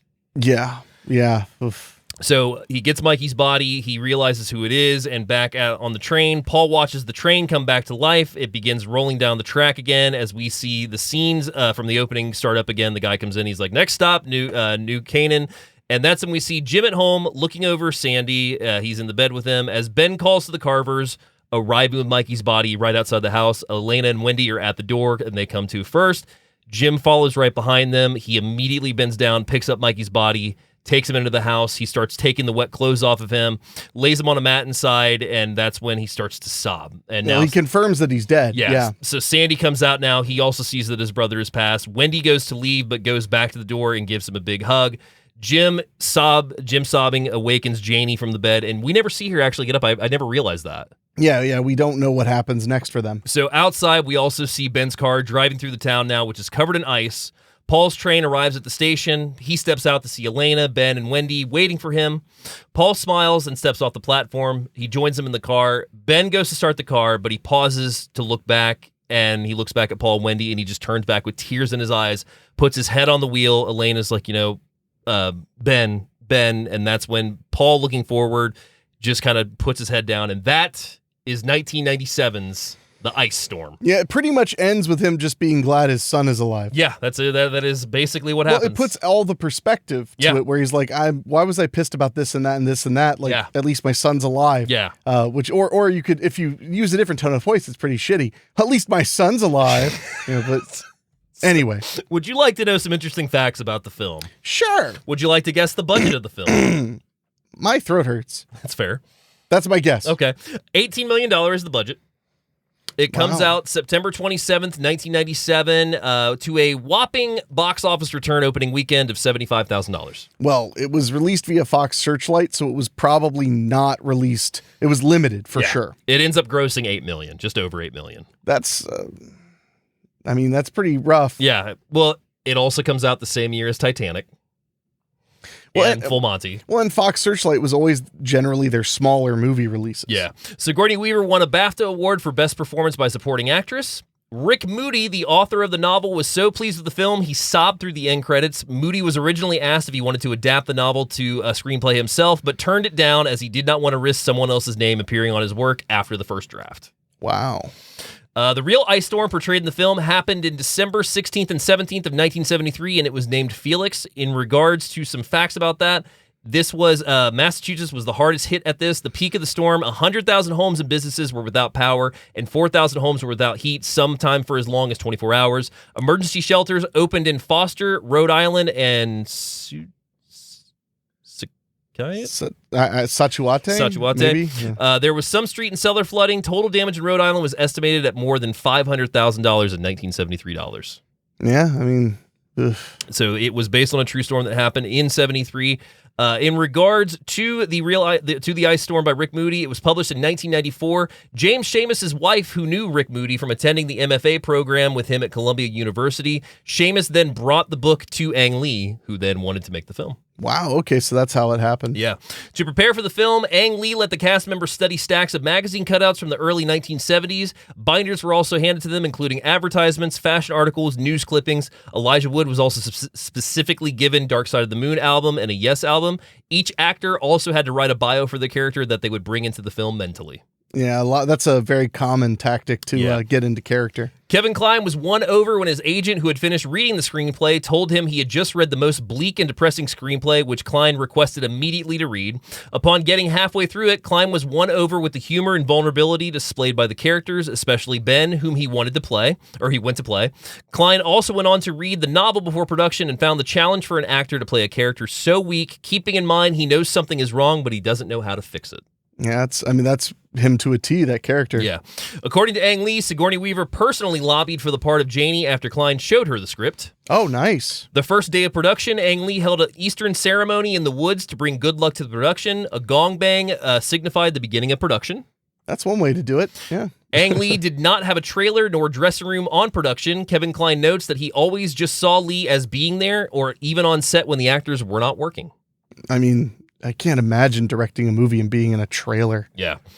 Having both had theater backgrounds, Joan Allen and Kevin Kline greatly enjoyed working with each other. Kline even mentioned passing Allen's dressing room one time, and he saw her sitting at her mirror, getting in character, smoking a cigarette and looking back at herself in the mirror and visualizing the pain her character needed to feel. That's intense. Yeah. In the scene where Kline finds Ricci's character at Janie's house, they walk home. Kline had hurt his back shortly before filming. He recommended her putting her legs around him and reaching up as he bent down to pick. He later reported, both from his screening and Ricci's original screening, that multiple audience members were moved by the action of the film. I mean, it's a very moving scene. Yeah. According to Elijah Wood, gel was used for the ice in the scene where he's sliding on the grass in the storm. He also reported the scene on the diving board involved the diving board being wrapped in plastic to give it a slick and shimmer to it. A skateboard was used in his scene sliding down the hill shortly before his demise to give the appearance of the kid sliding down on his butt. But how did they electrocute him? The head of the studio apologized to Kevin Kline at the Golden Globes dinner for the handling of the film's release, as it was robbed by Titanic and Full Monty, also premiering the same year. I get that. I feel like it really occupies the same space as the Full Monty. Yeah, exactly. The cinematographer Frederick Elms and Ang Lee drew inspiration via photorealistic painters they'd found from the 1970s that they used as inspiration for the film. Elms notes the use of natural light in paintings were something they kept in mind when it came to lighting scenes in the film. He also noted that Janie's glass house played into the photography of ice being heavy in reflection and transparency. Elms also stated he liked the way that Lee would work with the frame, specifically leaving the camera in place and having the actors work around the frame. I love the way the film shot. Absolutely. For the driving scenes with Maguire and Kline, the shooting primarily took place in spring, so there is a removal of some green when doing the remaster for the film to give more of a winter appearance. The shot was done using a special camera box that sat on the hood with white diffusion over it. Interesting. Ang Lee wanted the ice to come across as a metaphor for nature taking hold in the film. That's exactly what I got from it. Yeah. Moody loved the casting of Kevin Kline for Benjamin to make him a sympathetic character, whereas in the book, he got more villainous moments, apparently. Ooh, I bet he had a mustache he twirled. Natalie like Portman turned down the role of Wendy. Damn. Yeah. The film debuts Katie Holmes and Sarah Thompson. And Christina Ricci said that this was the first film that she had done that she would actually want to see as a moviegoer. The differences... Wow, fuck you, Addams Family. Apparently. Differences between the books and the movie. Unfortunately, I have not read the book, so I was able to get some of these notes. In the book, the Carver family is named the Williamses. The Williamses. Wendy has sexual liaisons with both female and males, including a rendezvous at a graveyard and a public display with a girlfriend at a slumber party. Jeez. Yeah. Final thoughts on the ice storm. Oh, man. I mean, I don't know. I think it's kind of an important film. Yeah. So I'm going to say own it. Okay. Because to me, what the ice storm, the film and the literal ice storm in the film represent is the idea that there's something bigger than us at play, and how dangerous it is to stop paying attention to what's going on around you and become self-absorbed. Yeah. All of the characters in this film, the main characters, are self-absorbed. Absolutely. They don't really care about other people very much. They don't really care about how they hurt other people or whatever. They just care about getting what they want or being afraid of losing what they don't want to lose. And the fact is, the entire film, there's references all around them about this storm that's coming. Yeah. It's going to turn really bad. It's going to be super bad. Nobody gives it much mind at all. They give it the least amount of mind possible. Literally, that one scene is just her being like, you should take a cab home. It's going to be dangerous. Yeah. That's all they say. Nobody decides to not go to the swingers party because of the weather. Yeah. Nobody decides not to go to the neighbor's house to fool around because of the weather. And the weather wins. The weather wins entirely. And to me, the weather could be a metaphor for any number of things that are outside of our own control. Yeah. And I think that Elijah Wood's character's dying is really important to give perspective, because as bad as Kevin Kline's marriage is and everything, viscerally finding the dead child, handing the child to his father. And that scene is incredible, because as he's handing him to him, he's helping him lift the kid up. Yeah. And they're entirely making eye contact. Yeah. Kline is like sharing his pain. Mm-hmm. Absolutely. So then when he looks at his oldest son, who was the only family member he couldn't confirm was okay, and he starts sobbing, I think that's a moment where not only did he realize what really matters, Yeah. but he also realized what a schmuck he was being. Yeah, absolutely. And there are plenty of schmucks in this film, you know, because you look at the family that lost their son. Yeah, the Carvers. The Carvers are also incredibly self-absorbed. Mm-hmm. The kids have this weird relationship between each other. Yeah. It's just a strange, very strange dichotomy. Absolutely. So I don't know. I love the movie, so I think that it's a buy it. I think that if you love movies, if you don't, why would you listen to this goddamn show? Fair. If you love movies, this is a movie that you should experience and keep in mind. Yeah. So I'm going to give it a buy it, and I very seldom give buy its. Yeah. So that's my thought. I'm going to give it a rent it with a buy it. Because you think that children dying is not a big deal? No, I'm going to give it a rent it with a buy it caveat. If you're a physical media collector, like I said, the Criterion edition's loaded on this. But the reason I say rent it is because it's not, unless you're people like us, I don't think many people are going to come back to this film often. I don't know. I mean, it has a lot to it. It does, but it also has a lot of uncomfortable thematic elements to it, for that matter. I think it's just one of those movies where the first time we watched it, there were also the parts where it's like, this is a little weird. But then on other viewings, it's gotten so stronger. So I think it's a movie that you at least have to see. If it turns out one to be that you love, awesome. Yeah, absolutely get it. For me, it's a rent it though, because it's one of those movies that unless you know what you're getting into, it may be a little stifling with some of the content at first. Yeah, I could see that, I guess. So that is my thoughts on it. We always like to end the show with a couple recommendations as well. My two this week. The first one, The Big Chill from 1983. A group of 7 former college friends gather for a weekend reunion at South Carolina vacation home after the funeral of another one of their college friends. Cannot recommend this film enough. It's gotten better with each watch. It's got a star-studded cast, including Jeff Goldblum, Glenn Close, William Hurt, a bunch of people in it. And my second recommendation, I'm going to do 2003's Pieces of April.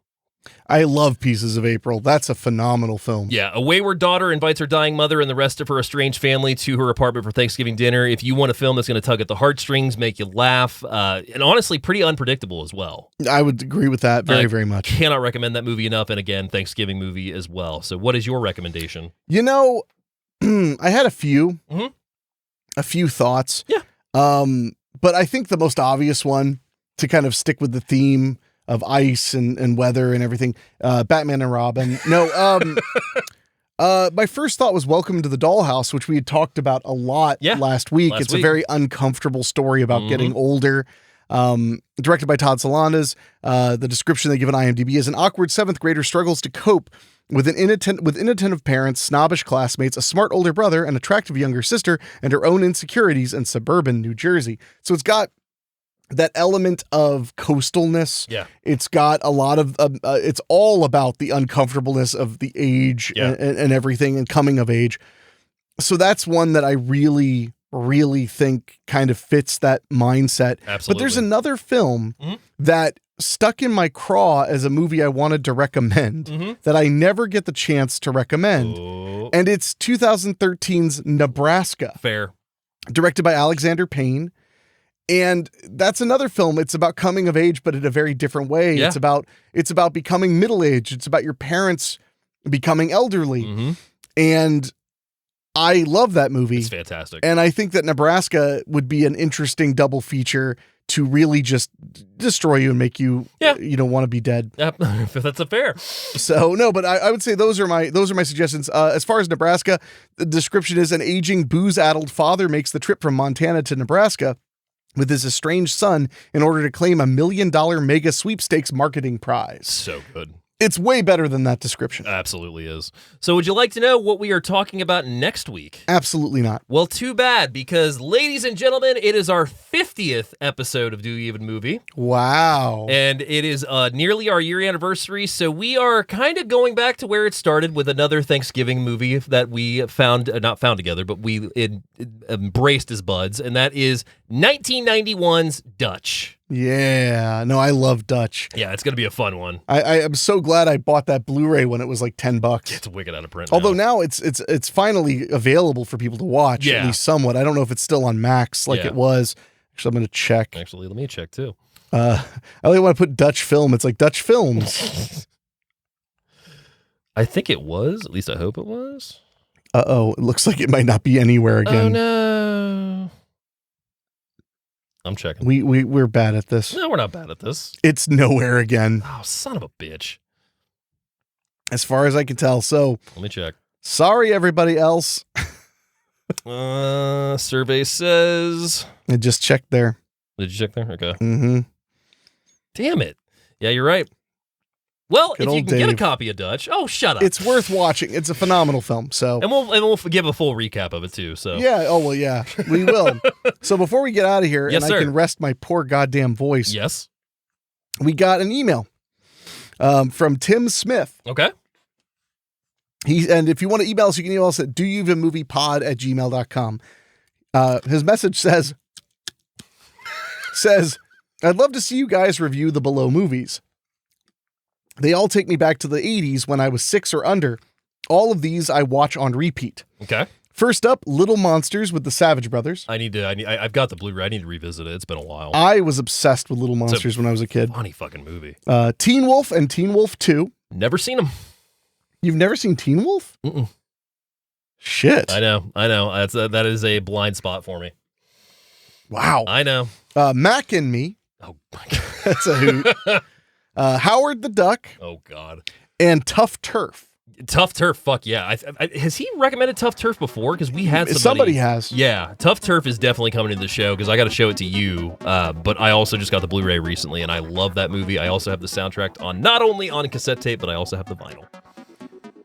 Yay. Yeah, I love that soundtrack. He's not done. I know.